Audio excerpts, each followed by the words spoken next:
We start with that tradition that I mentioned, that Caspar is the king of India, Melchior is the king of Persia, Balthazar is the king of Arabia, and we get all kinds of glorious art. I'm going to share some of it tonight. But that's, of course, part of the accrued tradition. And we're back to the pageant that we began with on our first session, with the Magi in the way back. We were stunned by this this pageant, kind of overwhelmed. It's hard for anybody who has kind of the usual small church pageant or something that's less robust than this. But in the back row, way at the top, under the palm trees, we see one, two, three, four, five, six, seven Magi. And they remind us that the passage will only give us the term magi and not three, even though there are three gifts. We also get here young women magi. Magos, the Greek word, actually is a masculine, but part of the mystery is that this is wide open. I love that this pageant producer interpreted with a lot of, I think there were more women to cast, probably more young girls to cast, but whatever led to it, it's great to have some female magi under the palm trees back there. But let's go to the word and ask ourselves what magos means. Uh, its first meaning in the Brown Drivers and Briggs Greek lexicon of the New Testament, which is a dictionary of Greek, is a usually Persian or Babylonian, Eastern wise man or priest who was expert in astrology, interpretation of dreams, and various other secret arts. Second is a little more direct, a magician who pulls off stunts and wonders that are either mysterious or dark. And when we get to magician, we are reminded that one culture's miracle is the other culture's magic. That's a long ago realization by cultural anthropologists that it depends on which side of the line of in and out you are, whether your thing is actually miracle or sorcery, magic. And these guys come from far and they come into a culture that actually has a history of suspicion about Eastern magicians. And to remind us of that, I have one of the passages you were assigned in your preparation. Don't feel bad if you didn't get there, but I wanted you to have a shot at it if you had the time.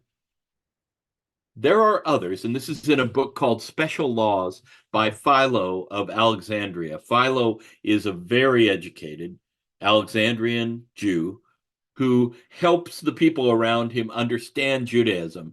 And here he's talking about some of the special laws within Judaism. There are others also of the greatest wickedness. It's in a series of vices and things that are defined as vices in Jewish law. There are others also of the greatest wickedness, men polluted both in hands and mind, who, being sorcerers and poisoners, devoting all their leisure and all their solitude to planning seasonable attacks upon others, who invent all kinds of contrivances and devices to bring about calamities on their neighbors. On which account Moses commands that poisoners and sorceresses shall not be allowed to live one day or even 1 hour, but they shall be put to death the moment that they are taken. No pretext being for a moment allowed for putting off or delaying their punishment. For those who attack one openly and to one's face, any body may guard against, but of those who plot against one secretly and who disguise their attacks by the concealed approaches of poison, it is not easy to see the cunning beforehand. You see the suspicion here that the outside culture's magicians, the people from the other place whose magical devices strike fear into some Jewish tradition and makes it its way into Jewish law. So we're dealing with mysterious characters who may be, for some of Matthew's audience, negatively symbolized. They may have a negative association for Matthew's folks as they are first hearing the gospel read out in a living room somewhere in Syria, which is where most often they're placed as an early Christian community. So, if Philo gives us some sense of the ambivalence about these characters, and by the way, this is a sort of classic Persian um, rendering of a magician, a Persian magos. Um, then let's turn to the story itself, having prepared ourselves by giving ourselves a little ancient contemporary view of the ambivalence that Jews had toward foreign sorcerers. In the time of King Herod, after Jesus was born in Bethlehem of Judea, Magi from the east, and you'll notice my use of red tonight. I'll get to why I'm using it, but for now, just put up with it, I imagine. Magi from the east came to Jerusalem, ask, asking, "Where is the child who has been born King of the Jews? For we have observed his star in the east and have come to pay him homage." Now, when King Herod heard this, he was frightened, and all Jerusalem with him. So, this is the presenting issue that these magi bring. We get them after they've already reached Jerusalem, of course.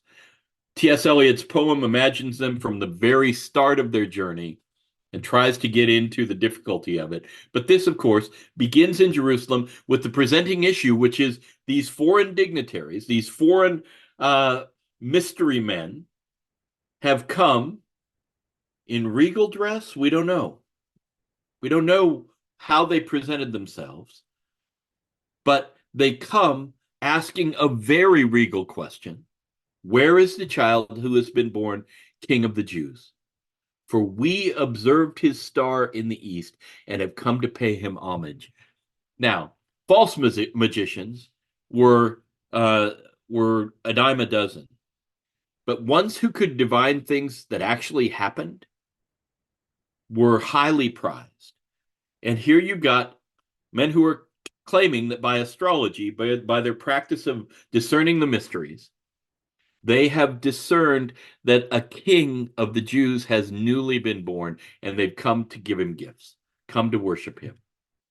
So, King Herod, if your name is King, as King on the front of it, and somebody comes and tells you with some authoritative voice, we just learned that a new king has been born.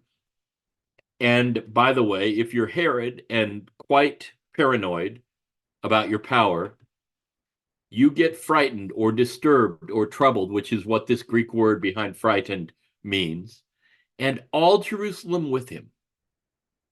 Now, this one gives me pause a little bit. If we're learning about the Magi tonight, we learn about them from the way they impact people. And in Jerusalem, hearing the words, "Your newborn king has come, how do we find where he is?" could and might should, I'm in Texas, so might should is a thing, could and might should actually produce in you some sort of expectancy or desire or excitement, right? Hearing the newborn king of the Jews has come might actually lean you forward, but the characterization of their response, Herod and the whole city of Jerusalem, is they're frightened, troubled. So does this have to do with the fact that the Magi have reputations, right? That we talked about from Philo's laws? Is this because they're feared sorts or frightening sorts? It may be, but what we don't see in the population or in the ruler is the desire to receive this newborn king. Instead, this concerns them. So let's go forward in the familiar scene. Again, tonight I give you images from different cultures of this scene. Here is one from Asian culture, the adoration of the Magi. And we'll just continue with the passage here. And calling together all the chief priests and scribes of the people, Herod inquired of them where the Messiah was to be born, and they told him, "In Bethlehem of Judea, for so it has been written by the prophet. And you, Bethlehem, in the land of Judah, are by no means least among the rulers of Judah, for from you shall come a ruler who is to shepherd my people Israel. So, what have we had so far? We've had this exotic crew, don't know how many of them, show up in Jerusalem, go to the palace itself, and ask, so where's this king of the Jews supposed to be born? We saw his star, but we need to know where is next. And everybody's troubled. But in their trouble, they go to their magicians. We'll call them priests. They're people who can look back at their old writings, the scriptures, and tell them how this mystery goes. And of course, the priests come. It's Bethlehem of Judea, for the prophets have written, and you, Bethlehem, in the land of Judah, are by no means least among the rulers of Judah, for from you shall come a ruler who is to shepherd my people Israel. So do you see how the narrative has the people fearing another culture's way of discerning what's going on, namely astrology, and turning to their own culture's way of discerning what's going on, which is prophecy that was written beforehand.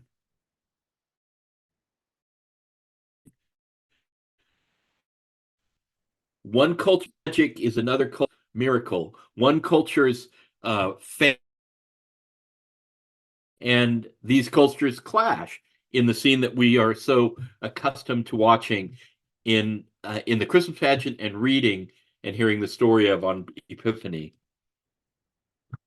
Then Herod secretly called for the Magi.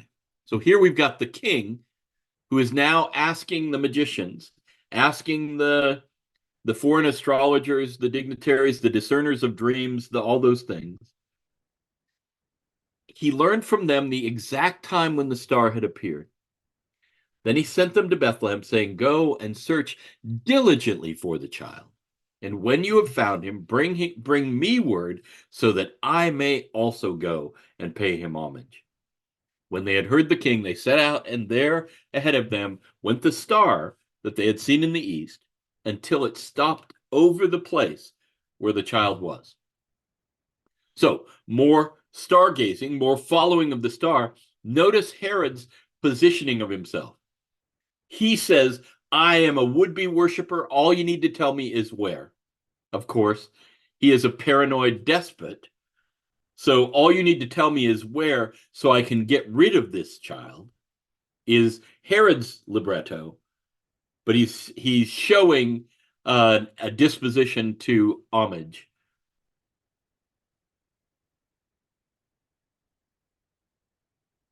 When they saw that the star had stopped, the Magi were overwhelmed with joy. You would be too. It's a long journey. T.S. Eliot has let us in on that. On entering the house, they saw the child with Mary, his mother, and they knelt down and paid him homage. Then, opening their treasure chests, they offered him gifts of gold, frankincense, and myrrh, and having been warned in a dream not to return to Herod, they left for their own country by another road. I love this art piece. It's by Laura James. It's called The Holy Family at the Nativity, but it's also got the wise guys in the background. This closing of the story, of course, introduces frankincense and myrrh, which were both used in burial practices, along with gold, which is a universal sign of homage and value, of course. And we also get a dream that the Magi now are going to have that will drive them a different direction back, so that Herod's designs on Jesus's life cannot be carried out because they are not going back to report. And so, where have we seen dreams before in this story? Well, Joseph last week featured a dream, whereas Mary in Luke and Elizabeth in Luke and Zechariah in Luke all had direct angel visits. In the Gospel of Matthew, the characters receive dreams that prompt them to do things that are moving the story of God forward. So what were angels as plot movers in Luke become dreams in Matthew, Joseph has one, and now the Magi have them, and later the Holy Family will have them again. Dreams are the movers of the plots in the Gospel of Matthew.